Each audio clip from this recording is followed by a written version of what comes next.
Federalist 21. Other defects of the present Confederation.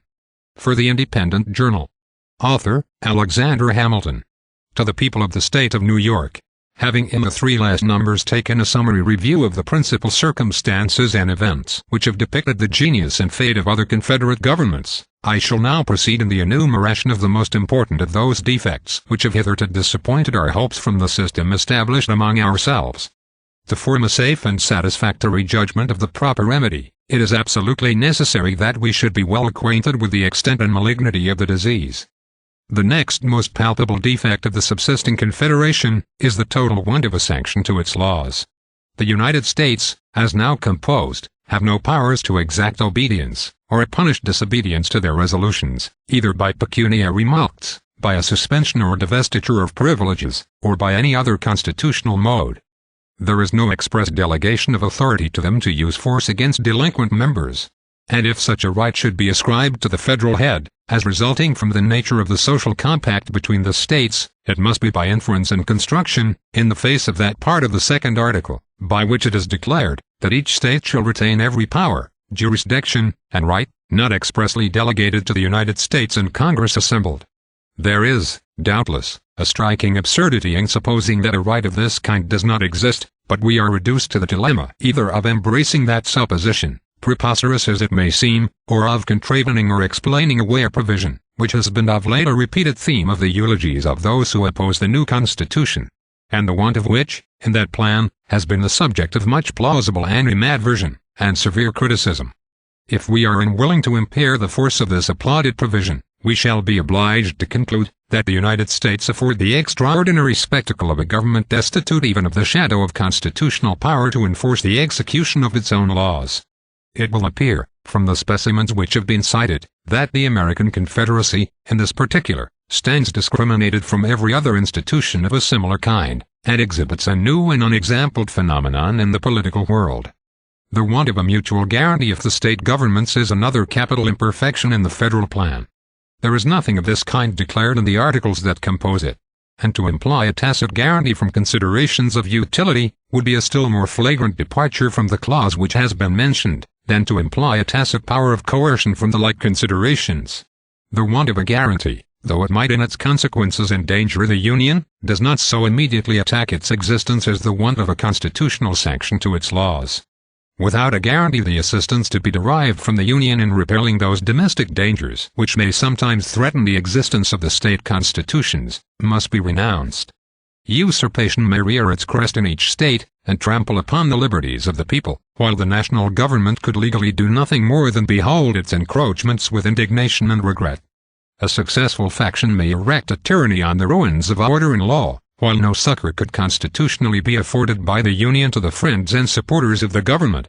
The tempestuous situation from which Massachusetts has scarcely emerged, evinces that dangers of this kind are not merely speculative.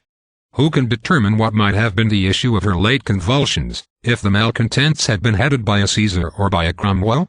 Who can predict what effect a despotism, established in Massachusetts, would have upon the liberties of New Hampshire or Rhode Island, of Connecticut or New York?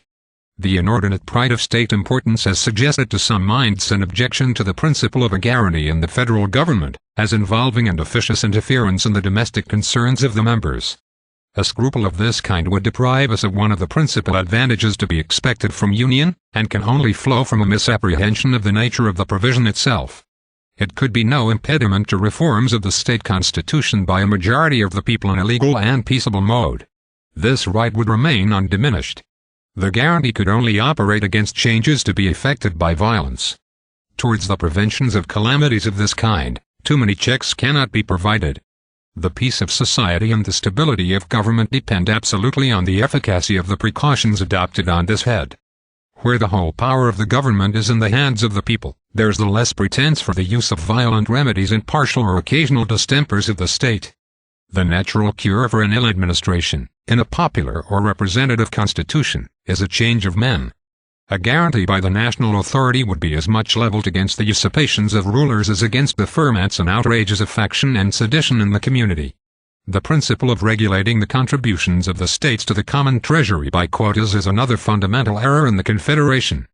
Its repugnancy to an adequate supply of the national exigencies has been already pointed out, and has sufficiently appeared from the trial which has been made of it. I speak of it now solely with a view to equality among the states. Those who have been accustomed to contemplate the circumstances which produce and constitute national wealth, must be satisfied that there is no common standard or barometer by which the degrees of it can be ascertained. Neither the value of lands, nor the numbers of the people, which have been successively proposed as the rule of state contributions, has any pretension to being a just representative. If we compare the wealth of the United Netherlands with that of Russia or Germany, or even of France, and if we at the same time compare the total value of the lands and the aggregate population of that contracted district with the total value of the lands and the aggregate population of the immense regions of either of the three last mentioned countries, we shall at once discover that there is no comparison between the proportion of either of these two objects and that of the relative wealth of those nations. If the like parallel were to be run between several of the American states, it would furnish a like result. Let Virginia be contrasted with North Carolina, Pennsylvania with Connecticut, or Maryland with New Jersey, and we shall be convinced that the respective abilities of those states, in relation to revenue, bear little or no analogy to their comparative stock in lands or to their comparative population. The position may be equally illustrated by a similar process between the counties of the same state. No man who is acquainted with the state of New York will doubt that the active wealth of Kings County bears a much greater proportion to that of Montgomery than it would appear to be if we should take either the total value of the lands or the total number of the people as a criterion. The wealth of nations depends upon an infinite variety of causes. Situation, soil, climate, the nature of the productions, the nature of the government, the genius of the citizens, the degree of information they possess, the state of commerce, of arts, of industry. These circumstances and many more, too complex, minute, or adventitious to admit of a particular specification, occasion differences hardly conceivable in the relative opulence and riches of different countries.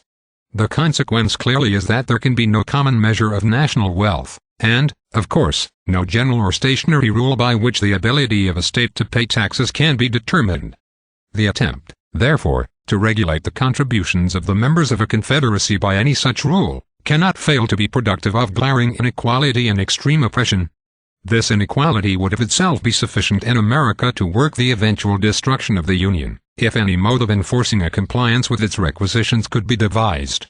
The suffering states would not long consent to remain associated upon a principle which distributes the public burdens with so unequal a hand, and which was calculated to impoverish and oppress the citizens of some states, while those of others would scarcely be conscious of the small proportion of the weight they were required to sustain.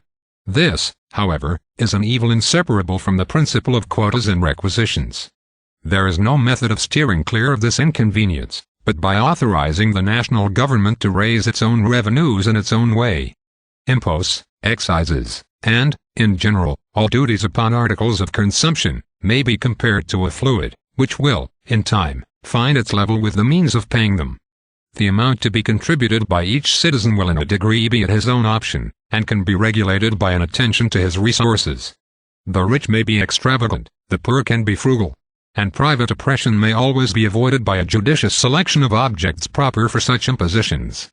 If inequalities should arise in some states from duties on particular objects, these will, in all probability, be counterbalanced by proportional inequalities in other states, from the duties on other objects.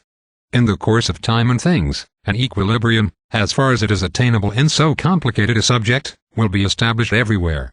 Or, if inequalities should still exist, they would neither be so great in their degree, so uniform in their operation, nor so odious in their appearance, as those which would necessarily spring from quotas, upon any scale that can possibly be devised. It is a signal advantage of taxes on articles of consumption that they contain in their own nature a security against excess.